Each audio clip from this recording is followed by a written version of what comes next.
sobre o meu pensar. Tudo que eu falar faz-me refletir a beleza que há em ti. Tu és para mim mais que tudo aqui.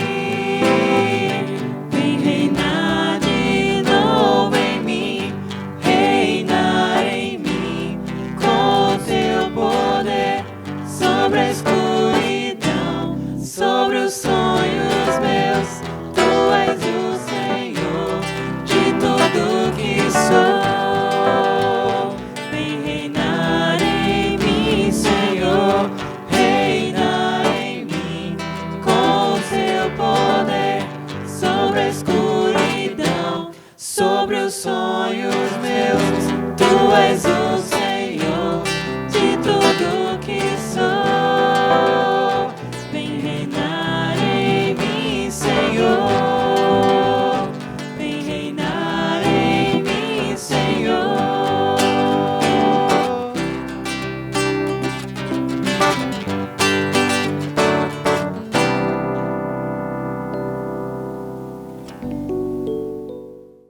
Boa noite, meus queridos, amados amigos, irmãos.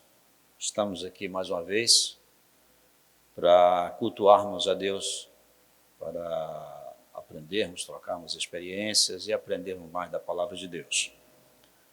Nós temos um prazer muito grande de tê-los na nossa audiência e queremos pedir a Deus que abençoe você, abençoe sua vida. Ele dê sabedoria, Ele dê discernimento para ouvir a mensagem de hoje da palavra de Deus, transmitida pelas músicas, transmitida pela leitura da palavra e pela oratória que vai ser utilizada. Que Deus lhe dê o discernimento para tirar não das nossas palavras, mas de todo o culto, a sabedoria para que você decida a sua vida e você fortifique a sua vida. E nós saibamos que sairemos do culto mais uma vez edificados em Ti, preparados para o dia da vinda de Jesus. Vamos ouvir os louvores e cantar junto com o grupo de louvor as músicas que vocês verão logo a seguir.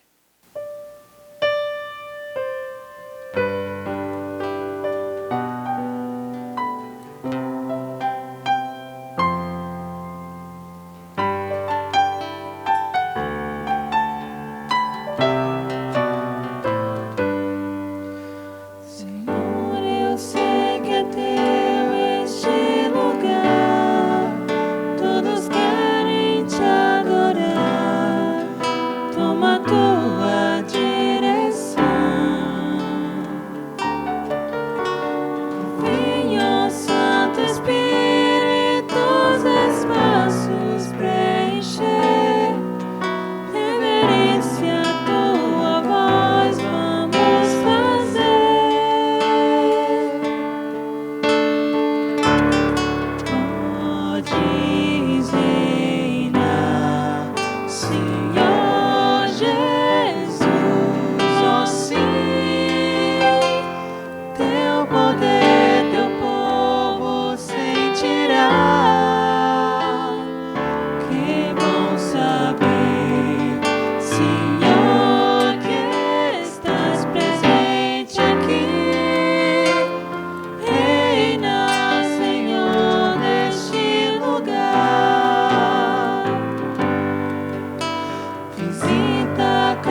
Ok, irmãos, vamos agora a mensagem da palavra de Deus. Vamos ver o que Cristo tem, que Deus tem para nos dizer nessa noite de hoje.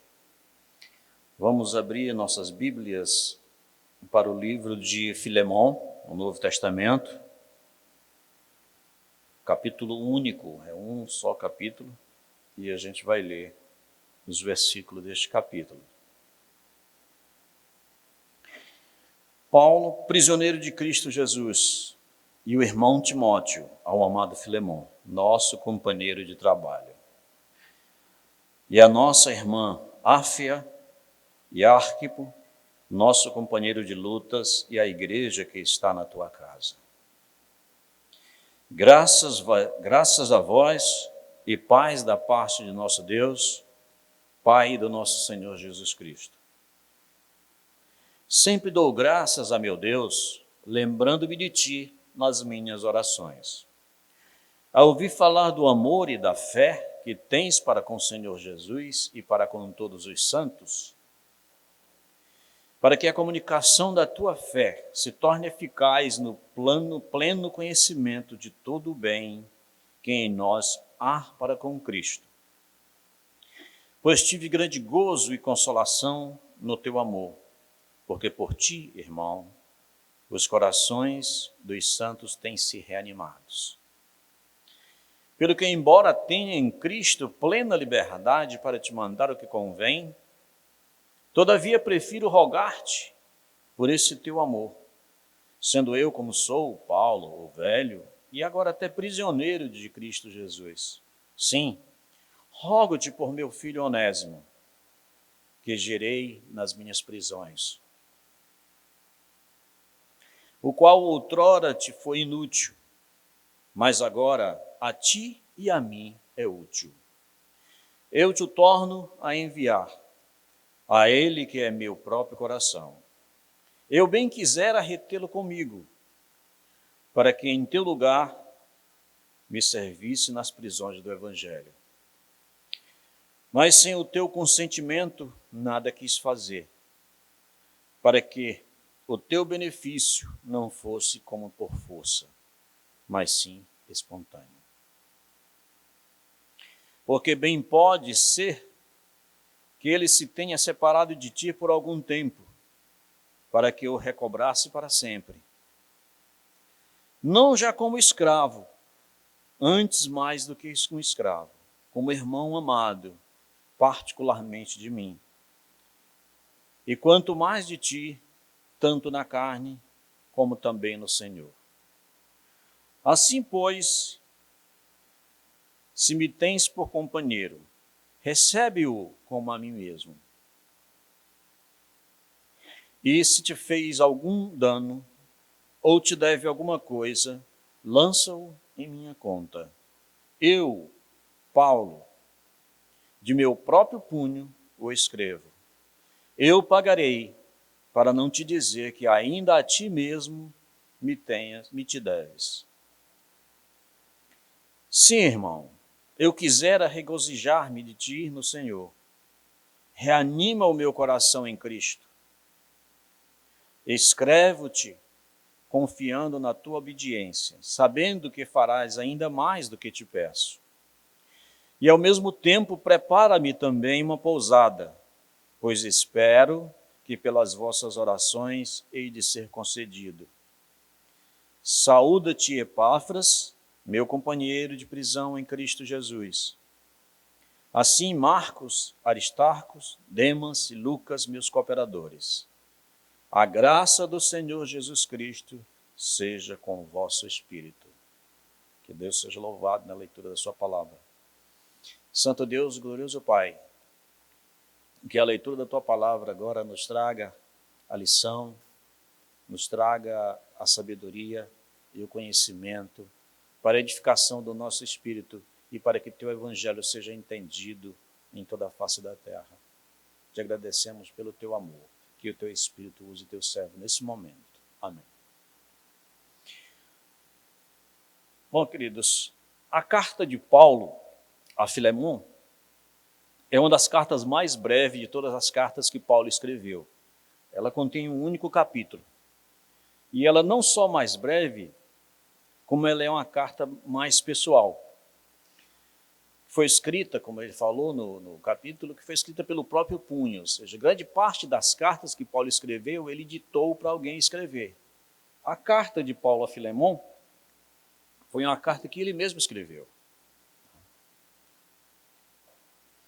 E envolve duas personagens não muito conhecidas no mundo bíblico até, no mundo das pessoas. As pessoas quase não conhecem esses personagens bíblicos.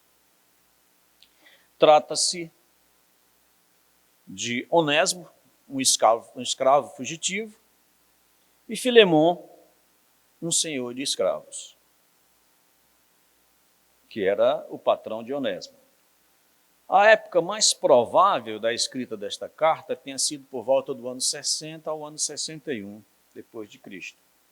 O apóstolo Paulo tinha a esperança de ser posto em liberdade e que pudesse visitar a Filemon.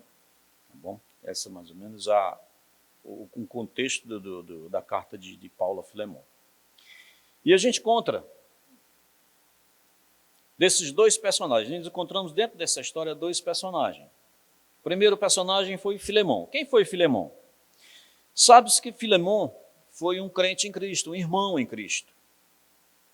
E ele era filho na fé de Paulo. O que é filho na fé? Paulo pregou o evangelho e através de Paulo, Filemon aceitou a Cristo, aceitou o evangelho. Então isso criou-se essa tradição de que aquele pelo qual se recebia a mensagem era o pai, e aquele que recebia a mensagem era o filho. Tá?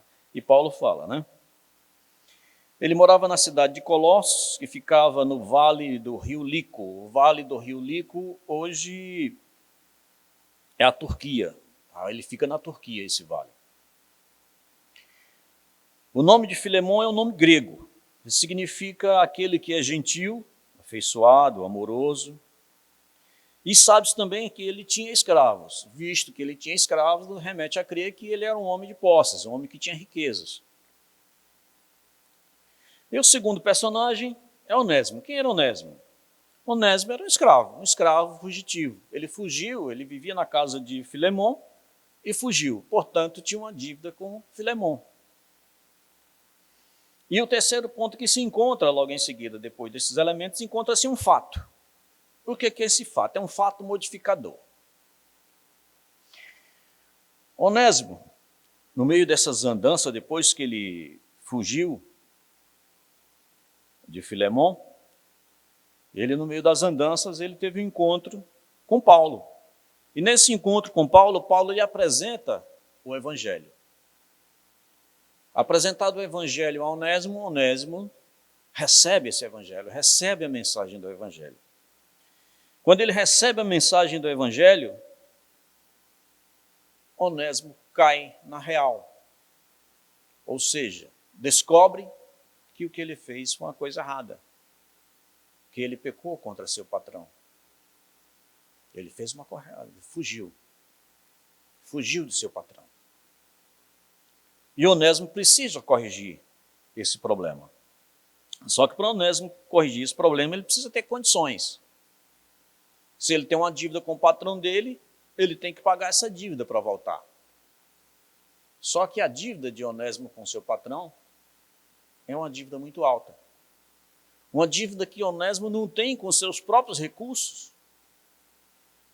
Como saldar? Como quitar essa dívida? Isso torna a vida de Onésimo um dilema grande. Traz um dilema grande na vida de Onésimo. E Paulo entra na vida de Onésimo para resolver esse dilema. E Paulo, como era amigo de Filemon, resolve entrar na vida de Onésimo para encorajá-lo a voltar para o seu senhor. E escreve uma carta a Filemon. Essa carta que a gente acabou de ler.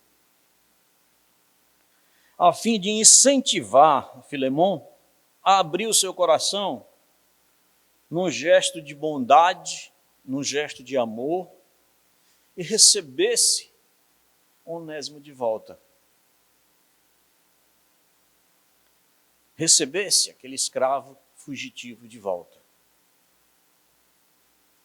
Paulo, como era pai na fé de Onésimo, visto que naquela época as pessoas tinham muito respeito pelas pessoas através das quais eles tinham recebido a mensagem do Evangelho. Então havia muito respeito de um filho na fé com o pai na fé. Ele, por conta de conhecerem o valor deste fato, o valor desse momento, o valor dessa mensagem transmitida, eles guardavam um respeito muito grande pelas pessoas que tinham lhe trazido a mensagem. Mas mesmo assim, Paulo não quis usar a sua posição de apóstolo, de autoridade, de evangelizador, pelo qual Filemão tinha recebido a mensagem de Cristo. E ele não queria que Filemão recebesse a Onésimo como se fosse uma obrigação, pela força do conhecimento de Paulo, pela força da amizade de Paulo com ele, mas queria que ele recebesse ele de forma espontânea. Paulo conhecia Filemão há muito tempo e sabia que ele era um homem bom, um homem de fé, um homem de amor. Paulo estava certo de que Filemão, em um gesto humano e cristão, ia receber Onésimo de volta. Agora que Onésimo era cristão, e pelo ensinamento do apóstolo Paulo, tinha sido batizado, então Paulo acreditou que, conhecendo Filemão, disse não, pelo contexto agora exposto a Filemão, Filemão vai receber Onésimo de volta. Esse basicamente é o contexto da carta de Paulo a Filemão. É mais ou menos isso daqui que está escrito, é o contexto de Paulo a Filemão. Bom, com isso a gente conclui que nós tivemos aqui um escravo fugitivo, Onésimo, que encontrou-se com Paulo, que lhe apresentou o Evangelho de Cristo. Onésimo converteu-se.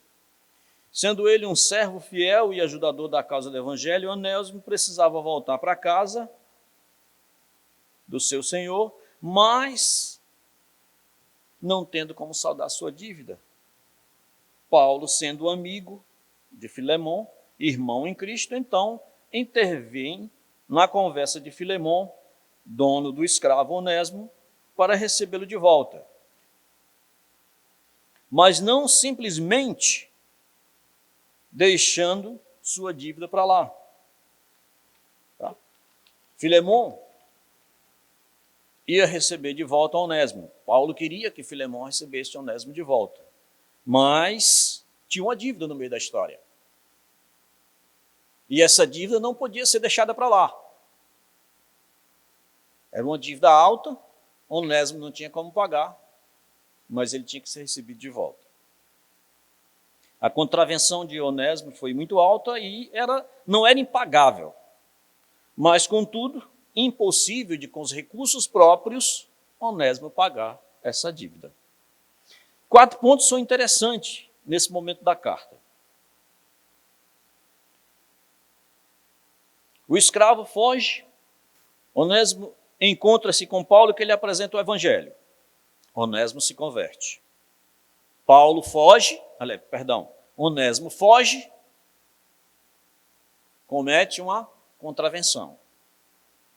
Encontra-se com Paulo, que lhe apresenta o Evangelho. Onésimo se converte e reconhece a contravenção. Paulo convence Filemão a receber Onésimo, de volta, com amor e sem revolta. E 4, Paulo se torna fiador do escravo e transfere para ele toda a dívida de Onésimo. Um escravo que fugiu, um fato modificador que foi o encontro de Onésimo com Paulo, Filemão, que é convencido a receber Onésimo de volta, e Paulo, que financia o retorno de Onésimo. Estudando esse caso, nós chegamos à seguinte conclusão. Nós vemos aqui um caso onde alguém tinha um dono, alguém que o mantinha, que dava casa, comida e etc. Em um dado momento de sua vida, ele revolta-se contra o seu dono, seu patrão, e resolve desobedecer e fugir deste lugar. Desde então, vagava no mundo escondendo-se de si, de todos, sempre com medo de ser delatado, porque, afinal de contas, ele era um escravo fugitivo. E um escravo fugitivo, ele não era um cidadão da sociedade. Tinha determinados donos de escravo que ofereciam, inclusive, recompensa para quem trouxesse seu escravo de volta. Então, ele vivia uma vida amarga, escondido. Mas em um outro momento da sua vida, um fato muda seus conceitos. Um fato muda suas verdades relativas, e transforma em uma verdade absoluta. Um escravo fugiu, desobedecendo seu senhor. E um fato lhe é exposto e muda suas verdades. Eis então o dilema. Na carta de Paulo, a gente já viu o dilema resolvido. Aqui nós vamos contemporaneizar esse dilema. Primeira condição: viver eternamente sem rumo, sem história e sem liberdade plena, escondido, com castigo eterno. Segundo, voltar para o seu Senhor, pagar sua alta dívida por conta da sua fuga, por conta da desobediência,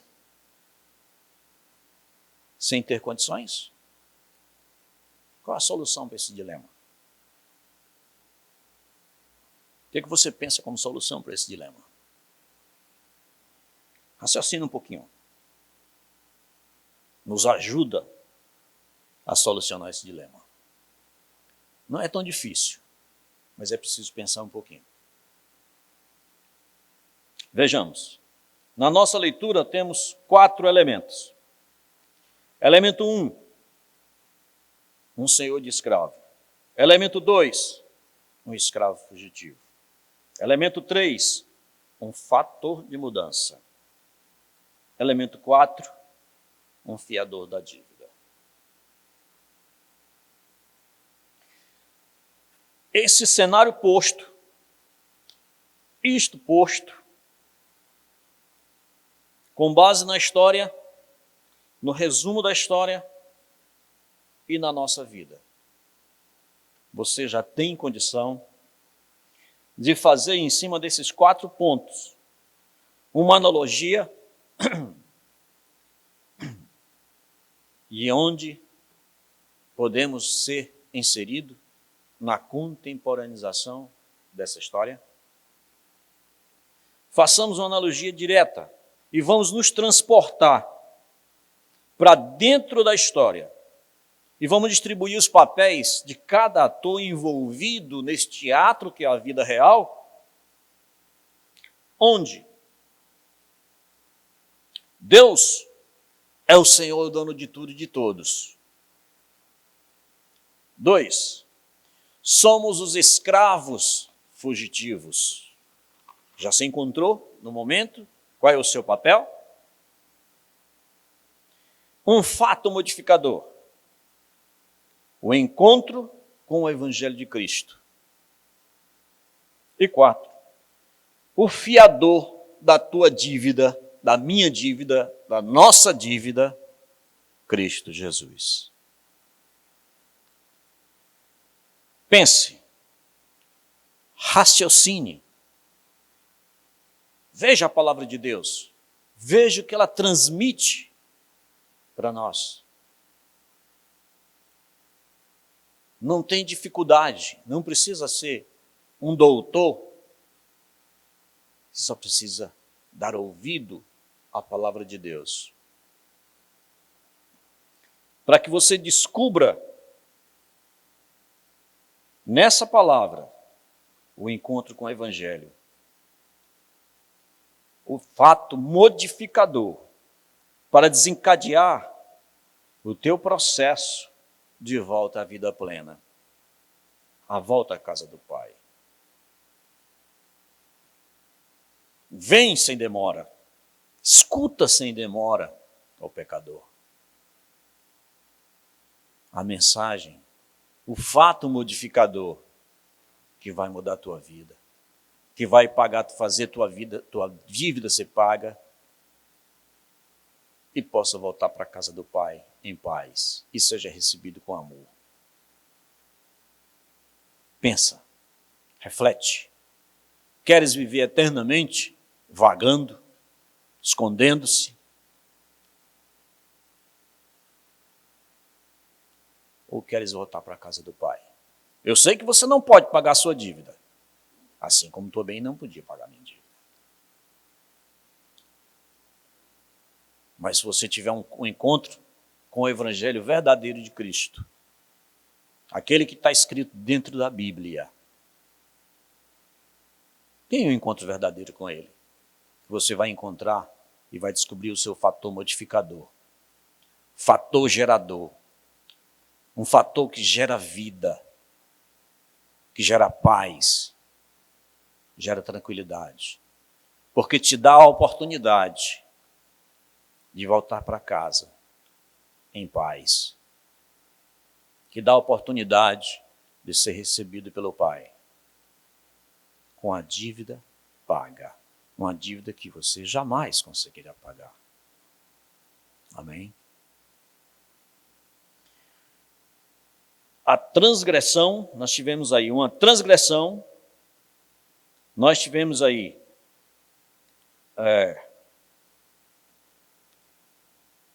um ato de amor e o perdão.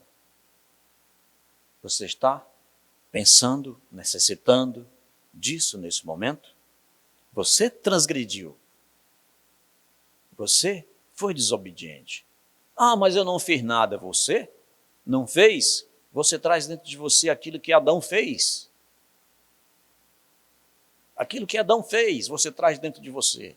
Ah, mas eu sou bonzinho, eu faço caridade, faço tudo. Não adianta você ser bonzinho e fazer caridade, fazer muitas outras coisas. Se você não tiver um encontro com o Evangelho e cair na verdade de que você fugiu da casa do Pai, lá em Adão, você transgrediu, precisa encontrar um ato de amor, é o fato modificador, o encontro com Cristo, encontro com o Evangelho verdadeiro, para que você tenha o perdão. Para que você tenha o perdão. Fato gerador. A transgressão, o encontro do Evangelho, que é o amor e o perdão. Tenham todos uma excelente semana. Se Deus quiser, na próxima semana o pastor Samuel vai estar aqui de volta. Aproveitem bem esses dias em casa. Reúnam-se, leiam a Bíblia. Se não souber ler, orem. Se não souber orar, peçam a Deus que lhes ensinem a orar e lhes dê vergonha.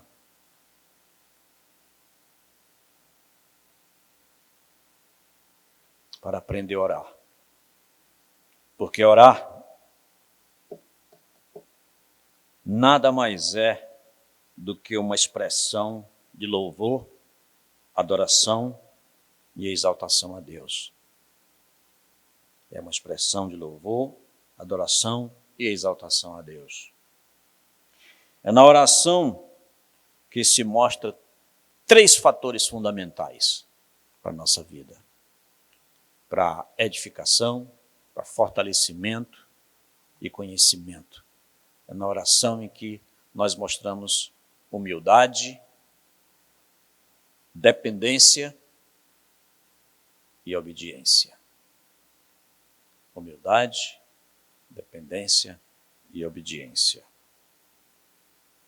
Que Deus nos abençoe e um forte abraço. Fiquem agora com o último cântico e escutem a letra desse cântico. É um hino que está no Cantor Cristão e ele traz uma mensagem muito verdadeira e de uma forma transmitida muito bonita, cantada e uma poesia muito bonita. Ouçam, que Deus nos abençoe e esteja conosco sempre. Que a graça do Senhor Jesus Cristo, o amor de Deus e a comunhão do Espírito Santo estejam com essa igreja e com toda a igreja na face da terra. Deus nos abençoe. Nos dê uma boa semana. Amém.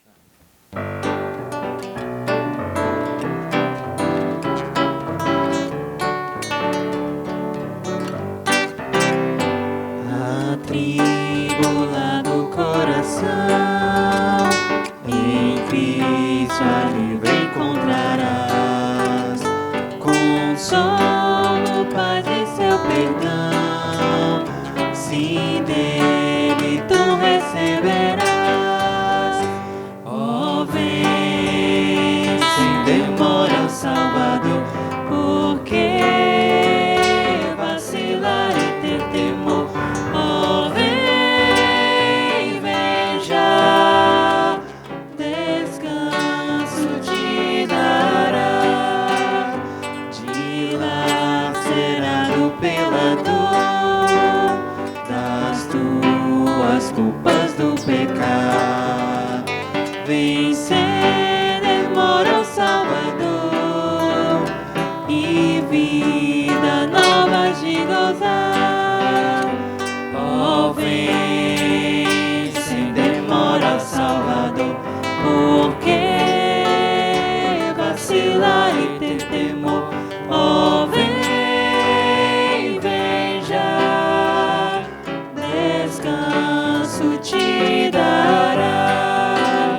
Se para vir ao Salvador tu tens fraquezas a vencer, ó, vem, pois ele em seu amor e em graça te dará poder. Ó, vem sem demora ao Salvador, porque vacilar e ter temor. Ó, vem, vem já, descanso te dará. A Cristo sem demora vem, pois ele ao meu já te valei e sempre quer buscar teu bem. Confia nele em seu viver. Ó, vem sem demora ao Salvador, por